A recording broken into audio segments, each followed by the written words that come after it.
My son texted, "You paid for the vacation, but my wife doesn't want you there." When Linda first saw the photo of the beach house, she could almost smell the salt air through her screen. The turquoise water stretched endlessly, the sky shimmered with that golden Florida haze, and there were palm trees swaying lazily in the background. It looked like a postcard from another life, one she used to dream about when her children were small and vacations meant camping by the lake with a tent missing half its poles. It wasn't that she was rich now, far from it. But after 40 years of working at the same elementary school cafeteria, saving every bonus, and quietly living below her means, she had a little cushion. Enough for something special, something her family would remember. She thought of her son, Adam, who'd been working so hard, always tired. His wife, Sarah, juggling two young kids and a job she didn't love. They deserve a break, Linda told herself. We all do. The idea came one evening when the house felt especially quiet. She had made herself tea, peppermint, the only flavor she liked, and sat scrolling through vacation rentals. She didn't even plan to book anything that night. But then she saw it. Oceanfront home, private beach access, sleeps 8. It was perfect.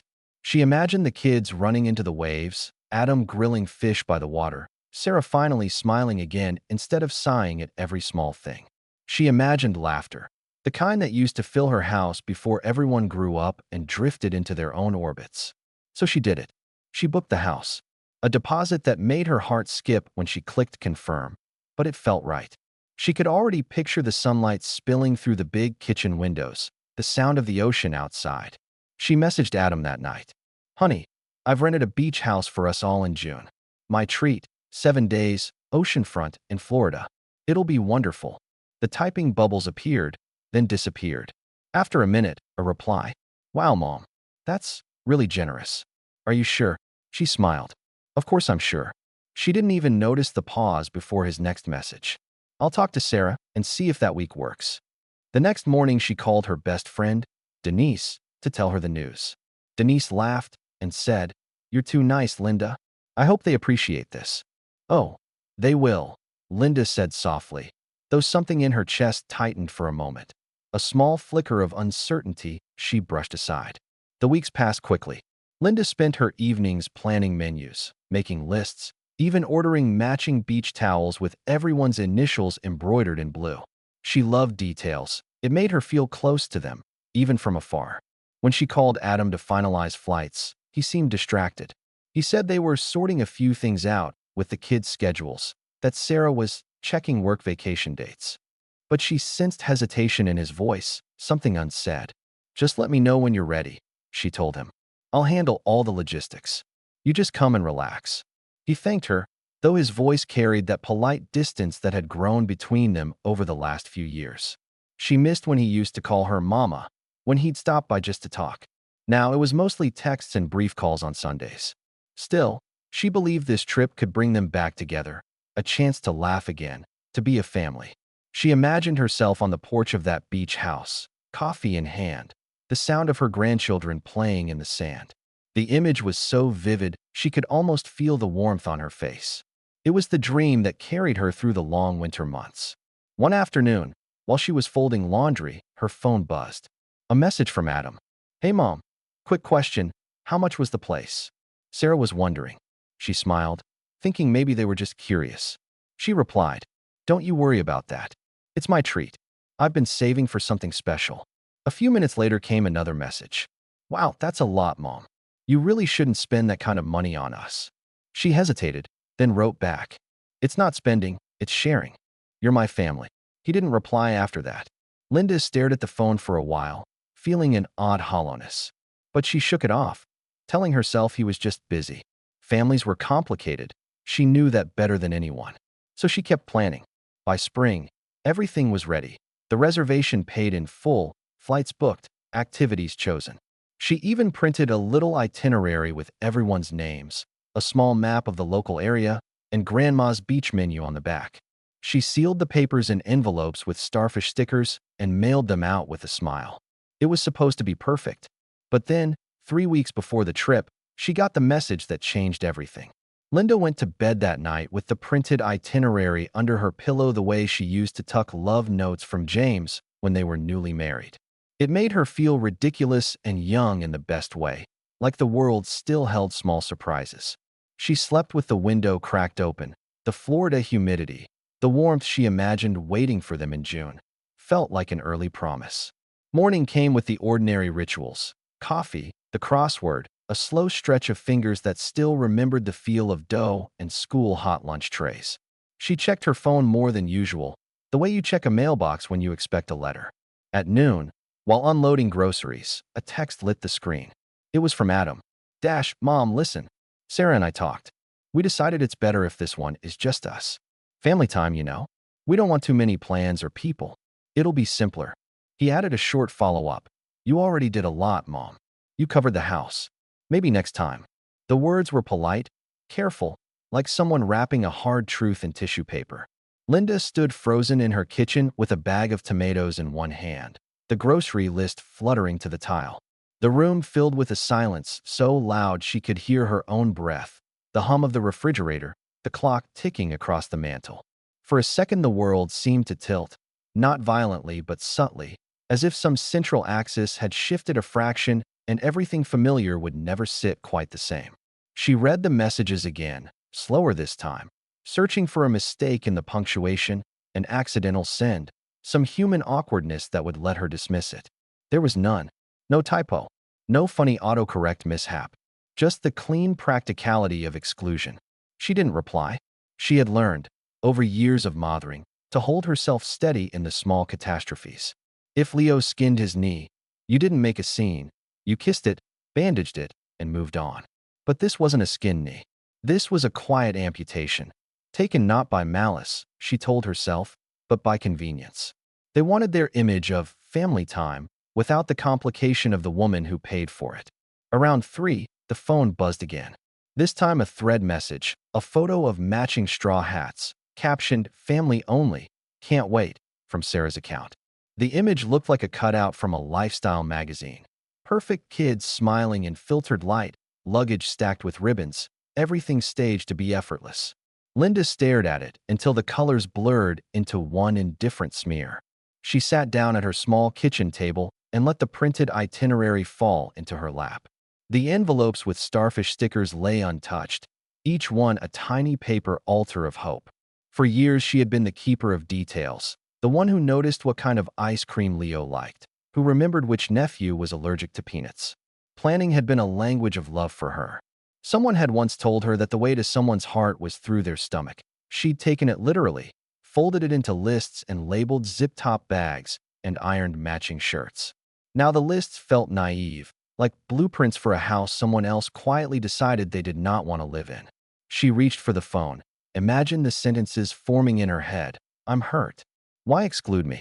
Then she thought of the last time Adam had come home and seemed impatient with the way she told a story, eager to move on. She remembered the way he'd stopped sitting for dinner sometimes, saying he had to get back to work, the way his laughter had changed. She placed the phone face down on the table. There are ruptures that want to be yelled at, and there are ruptures that need a quieter response. This was the latter, she decided. It needed something steadier than a text conversation could offer. She made herself a cup of peppermint tea, though the act was more ritual than solace. The steam fogged the window for a moment, and she watched the droplets bead and run in little rivulets.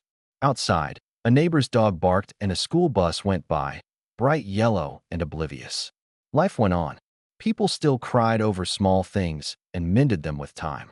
Some relationships changed course and drifted into unfamiliar ports. Not all ships returned.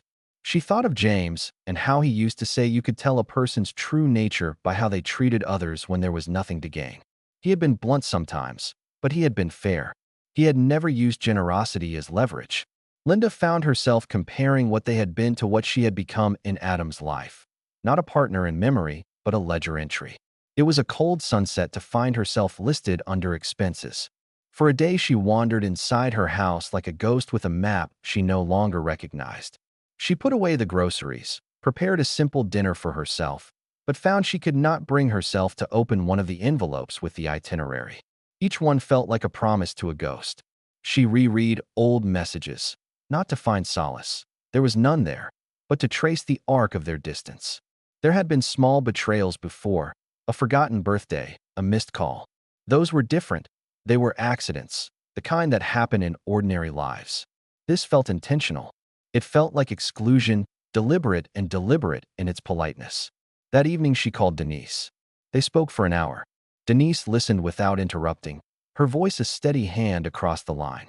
"You did it because you love them," Denise said finally. "And you know what? That will never be wasted. Those girls you've been thinking of, the women at church who have been left behind, they will see it as something pure." Linda didn't tell Denise about the hollow ache that lived under her ribs. She told her about the planning, about the towels, about the way she had pictured Adam's kids making sandcastles. Denise's words lodged into her like seeds. She went to bed that night and dreamed of the ocean not as a place to be excluded from, but as something that could carry her somewhere else entirely. For the next 48 hours, she did not call. She did not text. She left the phone face down and carried on with life's small obligations. Bills, the mail, checking the neighbor's mailbox when she was out. The world required attention, lawn mowed, mail sorted, small kindnesses paid forward. And sometimes, when she allowed it, the pain receded enough for a clearer thought to surface. The money in the travel fund was hers. She had worked for it, saved it, and every dollar had been a small act of independence as much as generosity. She had not given it because she wanted to be cropped out of photos. She had given it because she wanted to make a memory. If they wanted to treat it as a deposit on their comfort, that was their choice. But it did not have to define her. On the morning the plane was due to leave, the house was eerily quiet. She made coffee and sat at the kitchen table with James's photograph, the one with him mid-laugh, jaw thrown back, eyes crinkled. He had always believed in this, that when one door closed, another opened. Linda folded the itinerary for the last time and slipped it into a drawer beside his picture.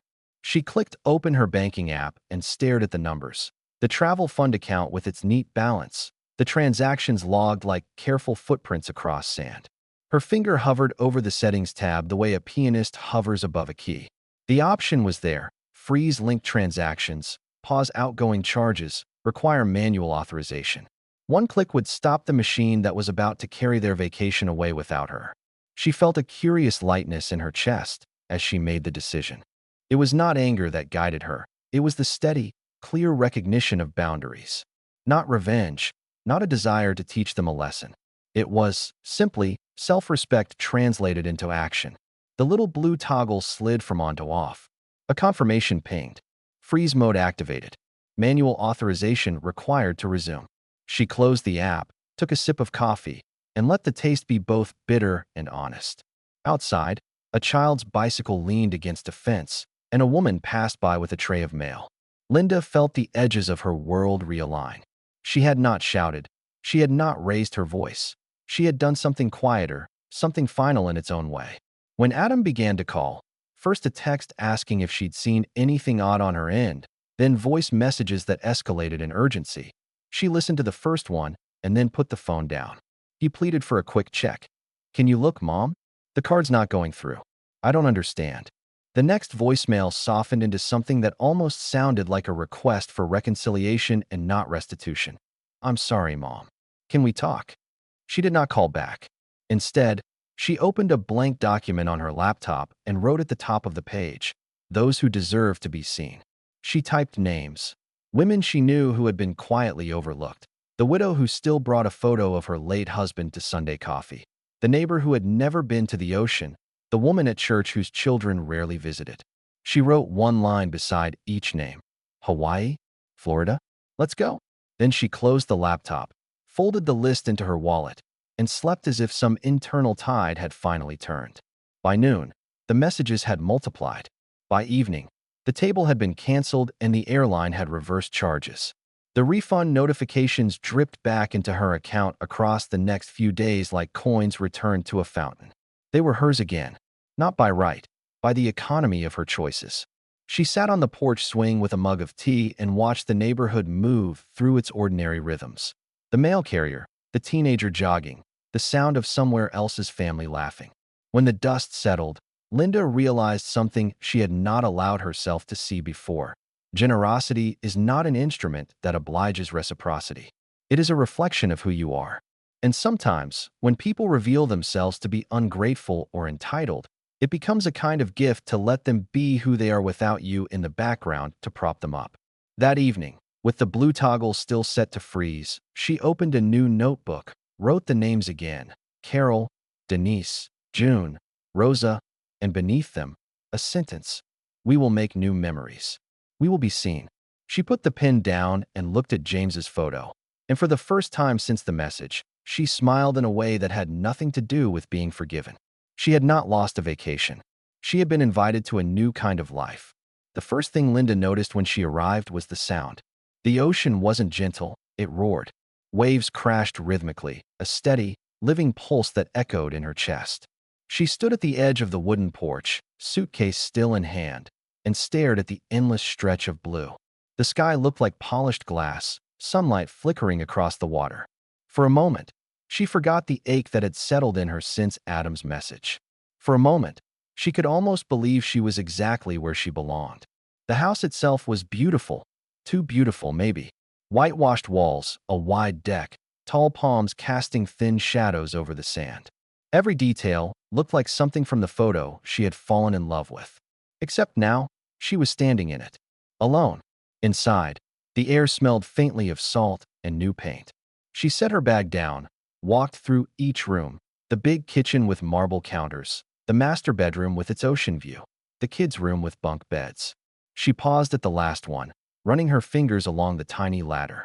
She could almost hear her grandson's laugh, that bright, uncontrollable giggle that filled every space it touched. She had imagined it echoing through this house. But now the silence pressed around her like a weight. Linda unpacked slowly, setting everything in place, though for who, she didn't know anymore. She placed the embroidered towels neatly on each bed: Adam, Sarah, Noah, Emma, and one for herself, though she didn't unfold it. That evening, she sat on the porch with a glass of white wine and watched the sunset bleed into the horizon. The air grew cooler, softer. She wrapped herself in a shawl, feeling both proud and foolish at once. She thought of calling Adam, maybe just to say, "I made it safely." But she didn't want to sound needy. He'd made his choice, and she had to respect that. Still, she texted him anyway. "I just got to the house. It's beautiful, Adam. You would have loved it here." She didn't expect a reply, but when the phone buzzed a few minutes later, her heart jumped. "Glad you made it, Mom. Send a pic. Maybe next year we can come with you." The words felt like both comfort and punishment. Next year, she took a picture of the view anyway, the ocean glowing under the last trace of sunlight, and sent it. Then she placed her phone face down and stared into the dusk until it turned black. The days passed quietly. In the mornings, she walked along the shoreline, collecting shells for the kids. In the afternoons, she read on the porch, sometimes drifting into sleep to the sound of the waves. At night, she cooked small meals, enough for one, and watched the reflection of her face in the kitchen window, softened by candlelight. It wasn't the week she'd planned, but it was something else, a kind of reckoning. On the fourth day, she saw a young family move into the house next door. A couple about Adam and Sarah's age, with two little girls who laughed so freely it hurt to hear. The parents sat together on the porch every evening, wine glasses in hand, fingers occasionally brushing as they talked. Linda tried not to watch, but her eyes found them anyway. She realized it wasn't jealousy, it was longing, not just for her son, but for that simple closeness, that quiet familiarity that time had taken from her. On the last night, a storm rolled in. The wind howled, rain slammed against the glass, and lightning cracked the sky open. Linda stood by the window, watching the ocean rage. It felt strangely right, like the sea itself was mourning something she couldn't name. She whispered to herself, "You did a good thing, Linda. You did it out of love." Her voice trembled, but she didn't cry. Not until she saw the little pile of seashells she'd collected for the kids, lined neatly on the counter, untouched. That's when the tears came, silent and unguarded. She wasn't angry anymore, just tired. When the storm eased, she opened the door and stepped out onto the porch. The air was sharp and cold, filled with the smell of wet salt and pine. She walked down to the beach, the sand cool under her feet, and scattered the shells into the dark waves. "Take them somewhere beautiful," she whispered. The next morning, the sun returned, bright and merciless. Linda packed her things, cleaned the kitchen, and left the keys on the counter. Before she closed the door, she took one last look at the house. It wasn't the memory she wanted, but it was hers now, and maybe that was enough. When she returned home, the world felt smaller, quieter. There were messages waiting from friends, a flyer stuck to her door about a local community group, and one text from Adam. "Hey Mom, hope the trip was nice. We're thinking of visiting in July. Maybe we can do a barbecue at your place." She stared at it for a long time, then smiled faintly. Maybe she would say yes. But not because she was waiting for them anymore, because she finally realized she didn't need to. It was late July when Adam finally called. The sky outside Linda's kitchen window shimmered with heat, the air heavy and still. She was watering the small patch of flowers by the fence, sunflowers she had planted in spring, the same week she came back from Florida. They were tall now, bright and stubborn, faces turned toward the sun. When her phone buzzed in her pocket, she almost didn't answer. But then she saw his name. "Hey, Mom." Adam's voice came through, casual, almost too cheerful. "We were thinking of driving down this weekend. Maybe have that barbecue we talked about." Linda hesitated for a heartbeat too long. "This weekend?" she repeated. "Sure. That sounds nice." "Great. The kids are excited. Sarah too." She smiled at the mention of her grandchildren. "Tell them Grandma will have ice cream ready." After they hung up, she stood still for a while, the hose dangling loosely from her hand, water spilling across her shoes. She realized she wasn't anxious this time, not like before. She wasn't scrubbing the house from corner to corner or planning a feast days in advance. Instead, she finished watering the flowers, went inside, and made herself some tea. She had learned something in Florida. Love didn't have to mean exhaustion. The day they arrived, the house was warm with sunlight and the faint smell of baked chicken. Linda had made enough food for everyone. Simple things, not the grand displays she used to do. She wasn't trying to impress anymore. She just wanted peace. When Adam and his family pulled into the driveway, she watched them from the window.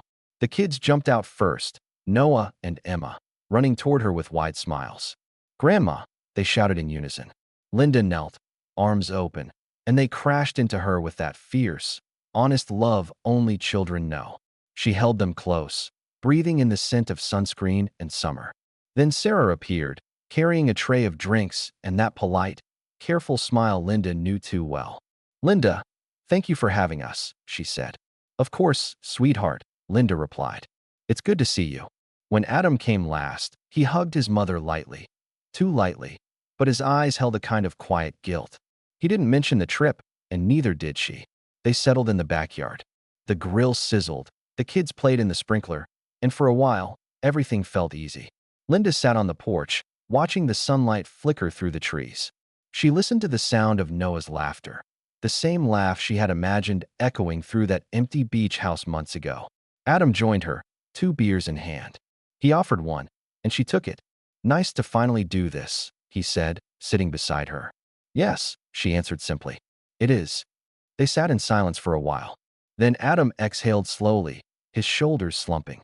"Mom, I've been meaning to say, I'm sorry. About Florida." Linda didn't move. She just watched the children, the way their feet splashed through the puddles. "You don't have to apologize," she said quietly. "I do," he insisted. "Sarah and we handled that badly. You deserved better." She turned to him then, her face calm but unreadable. "Adam, I did that trip for all of us. I wanted to make something beautiful. But sometimes," she paused, "people aren't ready for what you give them." He stared at her, uncertain how to respond. She smiled softly. "I had a good time anyway." Later, after dinner, Sarah helped clear the table. As they washed dishes, Sarah spoke, hesitantly at first. "You know, Linda, the kids still talk about the shells you sent. They keep them in a little box. I'm sorry we weren't there to collect them ourselves." Linda nodded. "They'll see the ocean someday. It'll be theirs to remember." Sarah looked at her, eyes searching for something. Forgiveness, maybe. But Linda just smiled again, gentle and distant, like the tide pulling away. That night, after everyone went to bed, Linda stepped outside. The air was warm, cicadas buzzing, the smell of charcoal still lingering.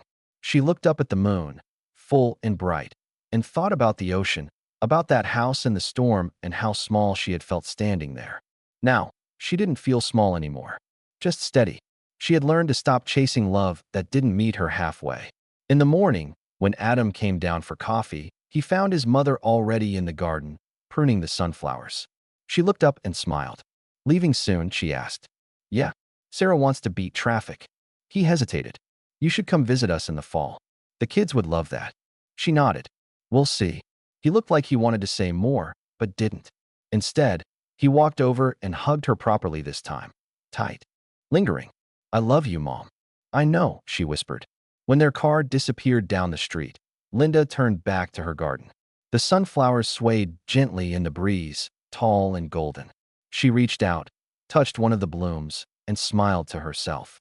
She wasn't waiting for anyone anymore. The world had finally grown quiet, and in that quiet, she had found her peace. It was early October when the mornings began to cool. The light came softer now, drifting through Linda's kitchen curtains in a pale, silvery wash. The sunflowers in her yard had started to lean, their petals curling, their bright heads heavy with seeds. She had spent the morning baking, an old habit she never quite let go of. The smell of cinnamon and apples filled the air, familiar and comforting. But her hands moved slower now, more deliberate. Every motion had a kind of calm grace to it, as if she'd finally stopped rushing through her own life. After the pie cooled, she sat at the table with a cup of tea, the steam rising in delicate swirls. Her phone buzzed once, a photo from Adam. The kids, dressed for school, holding up handmade drawings that said, "We love you, Grandma." She smiled. A real smile. It no longer hurt the way it used to. She saved the picture, then opened the drawer beside her and took out a small notebook.